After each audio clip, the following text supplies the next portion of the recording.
Hello what's up guys, मैं हूं शांतराज। आप देख रहे हैं महाकाश आशीर्वाद। अगर आपने हमारे चैनल को सब्सक्राइब नहीं किया है तो प्लीज़ चैनल को सब्सक्राइब करके बेल आइकन दबाएं ताकि लेटेस्ट वीडियो आप तक जल्द से जल्द आता रहे। फिलहाल दोस्तों अभी हम हैं डीएम आवास के पास और अभी जा रहे हैं पुलिस लाइन के पास जहाँ पे झंडा तोलन किया जाएगा। फिलहाल दोस्तों हम लोग पहुंच चुके हैं मधुबनी के पुलिस लाइन के पास और यहां का कार्यक्रम मेरे आने से पहले ही प्रारंभ हो चुका है।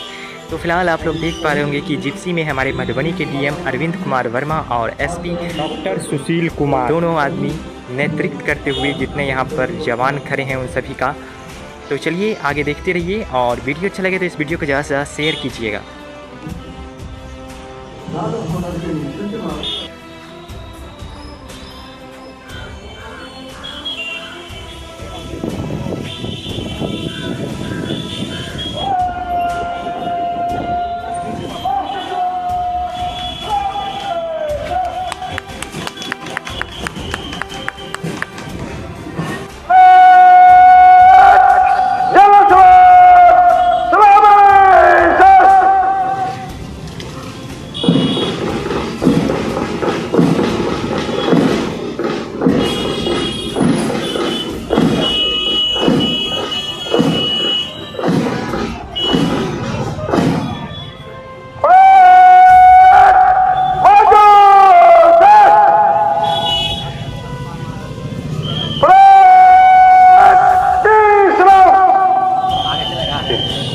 मनाने के लिए एकत्रित हुए हैं।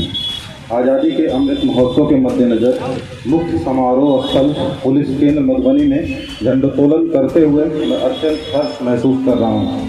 देवियों और सज्जनों, न जाने कितने बलिदानों एवं लंबे संघर्ष के बाद हमें 15 अगस्त 1947 ईस्वी को आज़ाद होने का गौरव प्राप्त हुआ। अपने आज़ादी के बाद से हमारा देश हर क्षेत्र में लगातार प्रगति कर रहा है, चाहे रक्षा हो या ज्ञान विज्ञान या फिर कृषि का ही क्षेत्र क्यों न हो, हर क्षेत्र में हम आत्मनिर्भर बनते चले गए और यह सब संभव हुआ हमारे प्रगतिशील युवा और गौरवान्वित करने वाले सांस्कृतिक सामाजिक पृष्ठभूमि के दम पर। इस अवसर पर जहां हम अपनी सीमाओं पर हंसते हंसते जान न्यौछावर करने वाले वीर सैनिकों को याद करते हैं, वहीं हम महात्मा गांधी, खुदीराम बोस, सरदार भगत सिंह, चंद्रशेखर आज़ाद, लक्ष्मीबाई, सुभाष चंद्र बोस जैसे महान विभूतियों का भी नमन करते हैं जिन्होंने देश के लिए अपने प्राण गंवाए थे।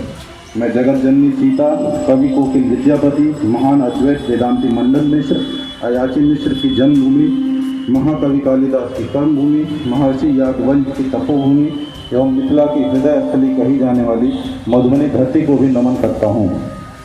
इस धरती ने ज्ञान एवं चिंतन को सदैव नई दिशा दी है और नव्य न्याय की आधारशिला रखने का गौरव प्राप्त किया है।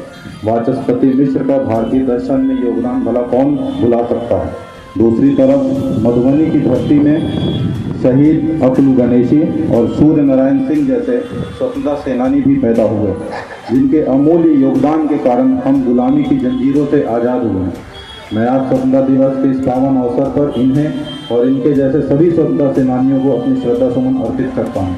बंधुओं, भारत की आज़ादी के समय हमारे देश के सामने अनेक प्रकार की चुनौतियाँ थीं और हमारे आलोचक कहा भी करते थे कि हम हमारे समाज में मौजूद समस्याओं से हार जाएंगे, पर हमने हमारी आज़ादी की गरिमा की पूरी लाज रखी और भाषा, प्रांत, खान पान, धर्म और उपासना के विभिन्न स्वरूपों के साथ सामाजिक सौहार्द का जो उदाहरण प्रस्तुत किया है वह समूचे विश्व के लिए अनुकरणीय है।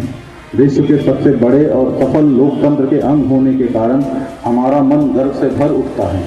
इस अवसर पर आज मैं समाज के हर तबके का गौरवगान करता हूँ, चाहे वह पुरुष हो अथवा महिलाएं, सभी ने देश की प्रगति में कंधे से कंधा मिलाकर योगदान दिया। भारत के संविधान में मौलिक अधिकार, उत्तरदायित्व, उद्देश्य एवं सपनों को साकार करने में तथा विभिन्न विकासशील एवं लोक कल्याणकारी योजनाओं को अक्षरशः क्रियान्वित करने हेतु मधुबनी जिला प्रशासन कृत संकल्पित है। मधुबनी जिला प्रशासन गरीबों, वंचितों एवं अल्पसंख्यकों को उनका वाजिब हक दिलाने हेतु सदैव प्रयत्नशील है ताकि सामाजिक न्याय के सिद्धांत का पालन हो सके। सरकार की प्राथमिकताओं में नागरिकों की जान माल की रक्षा, शिक्षा, स्वास्थ्य, सामाजिक सुरक्षा, कृषि, कला जैसे मुद्दे सर्वोपरि हैं, जिनकी उपलब्धियों के संबंध में मैं आप सभी को संक्षिप्त में जानकारी देना चाहता हूँ। जिले में हुई औसत से कम वर्षा को देखते हुए कृषि विभाग लगातार सक्रिय रहकर विभागीय दिशा निर्देशों का शत प्रतिशत अनुपालन कराने में जुटी हुई है। जिले के श्रमशील किसान भी अच्छी पैदावार के लिए लगातार कोशिश कर रहे हैं और अब तक 86% कृषि योग्य भूमि पर धान की रोपनी भी कर ली गई है। जिले के 7,50,471 किसानों के द्वारा कृषि विभाग के पोर्टल पर पंजीकरण कराया गया है। अब तक कुल 3,22,884 किसान प्रधानमंत्री किसान सम्मान निधि योजना से आच्छादित हो चुके हैं। डीजल अनुदान के लिए अब तक कुल 2,572 किसानों के द्वारा आवेदन किया गया है। कृषि विभाग के द्वारा डीजल अनुदान वितरण की प्रक्रिया भी की जा रही है। वित्तीय वर्ष 2022-23 में खरीफ के अंतर्गत मृदा स्वास्थ्य कार्ड योजना में कुल 16,000 नमूनों के संग्रहण के विरुद्ध 15,999 ग्रिड का निर्माण किया जा चुका है। अब तक अनुदानित दर पर कुल 15,184 किसानों के बीच 3,164 क्विंटल धान के बीज का वितरण भी किया गया है। जिले के किसानों को कृषि एवं कृषि से संबंधित क्षेत्रों में विकास करने हेतु वित्तीय वर्ष 2022-23 में 63 कृषक हित समूह एवं 42 महिला खाद्य सुरक्षा समूह का गठन किया जा रहा है। समूह के सदस्यों के साथ जिले के अंदर तथा राज्य के अंदर एवं राज्य के बाहर विभिन्न संस्थानों में प्रशिक्षण परिभ्रमण कार्यक्रम आयोजित किया जा रहा है। वर्ष 2022-23 में 42 किसान पाठशाला का आयोजन किया गया, जिसमें 1,050 किसानों को प्रशिक्षण प्रदान किया जा चुका है। विद्युत के क्षेत्र में जिलों के दूर दराज के क्षेत्रों में घर घर तक बिजली पहुंचाने एवं 24 घंटे बिजली उपलब्ध कराने हेतु विद्युत विभाग द्वारा प्रयास लगातार जारी है। इस परिप्रेक्ष्य में विभिन्न योजनाओं के तहत मधुबनी जिले में 15 नए विद्युत शक्ति उपकेंद्र स्थापित किए गए हैं। जिले के किसानों को कृषि कार्य के लिए पर्याप्त बिजली उनके खेतों तक पहुंचाने के उद्देश्य से जिले में 61 नए फीडरों का निर्माण किया गया है। 1435 किलोमीटर नए LT लाइन का भी निर्माण किया गया है। पर्याप्त वोल्टेज हेतु 25 एवं 63 kVA के 2,666 नए ट्रांसफार्मर भी लगाए गए हैं।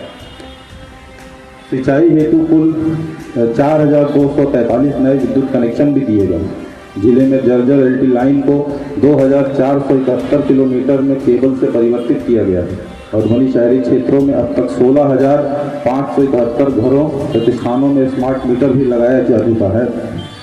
पंचायती राज विभाग के द्वारा जिले में पंचायतों के नवनिर्वाचित जनप्रतिनिधियों के उन्मुखीकरण के उद्देश्य से प्रशिक्षण कार्यक्रमों को श्रृंखलाबद्ध रूप से संचालित किया जा रहा है। इस कार्यक्रम का मकसद ग्राम पंचायतों में कार्य कुशल एवं बेहतर कार्य प्रणाली का विकास करना है। विभागीय स्तर पर चयन के बाद जिलों के पंचायतों के लिए नए पंचायत सचिवों ने भी योगदान कर लिया है। बेहतर कार्य के संपादन हेतु जिले के सभी 388 पंचायतों में पंचायत सरकार भवन का निर्माण किया जा रहा है।